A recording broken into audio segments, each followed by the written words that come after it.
রাজশাহী সহ উত্তরাঞ্চলের উপর দিয়ে বইছে মাঝারি তাপপ্রবাহ। দিনের তাপমাত্রা 40-এর কাছাকাছি থাকলেও তীব্র রোদের কারণে অনুভূত হচ্ছে আরও বেশি। এদিকে প্রচণ্ড গরমে স্বাভাবিক কাজকর্ম যেমন ব্যাহত হচ্ছে, তেমনি হাসপাতালেও বাড়ছে রোগীর চাপ। এমন পরিস্থিতিতে বিশেষ করে শিশুদের বাড়তি যত্ন নেওয়ার পরামর্শ দিচ্ছেন চিকিৎসকরা। মেহেদী হাসানের তোলা ছবিতে রাশিদুল হক রুশোর প্রতিবেদন। দিনে তাপমাত্রার পারদ 40 ছুঁই। ঘরের বাহিরে দম নেয়ায় রীতিমতো কষ্টকর, তাই পুকুরের পানিতে গা ভিজিয়ে একটু প্রশান্তি খুঁজছে এই শিশু কিশোররা।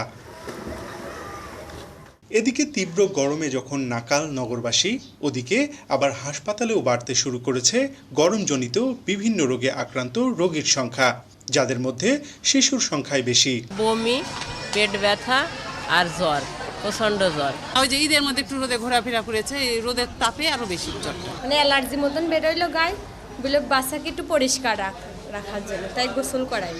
রাজশাহী মেডিকেল কলেজ হাসপাতালের চিকিৎসকরা বলছেন, ঈদের পর থেকে গরম বাড়ার সাথে সাথে বাড়ছে রোগীর চাপ।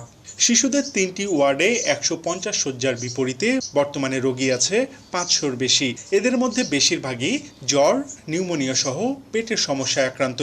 শিশুরা আমাদের এখানে আসছে বিশেষ করে গরম জনিত যে অসুখগুলা, যেমন ডায়রিয়া, সেগুলো একটু ঈদের পরে সেগুলো বেশি দেখা যাচ্ছে। আর ঠান্ডা, সর্দি, জ্বর। এভাবে রোগী বাড়তে থাকলে চিকিৎসা সেবা বেগতিক হতে পারে বলে জানান চিকিৎসকরা। তাই তাপমাত্রা না কমা পর্যন্ত শিশুদের বাড়তি যত্ন নেওয়ার পরামর্শ দেন। পরে বাইরে যেন বাচ্চারা খেলাধুলা না করে। বেশি আরেকটা জিনিস দেখতে হবে যে বেশি করে পানি খাওয়ানো।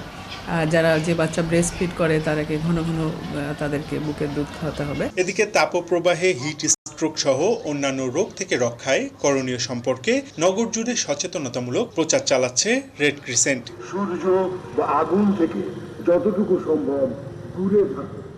রাশিদুল হক রুশো, 71, রাজশাহী।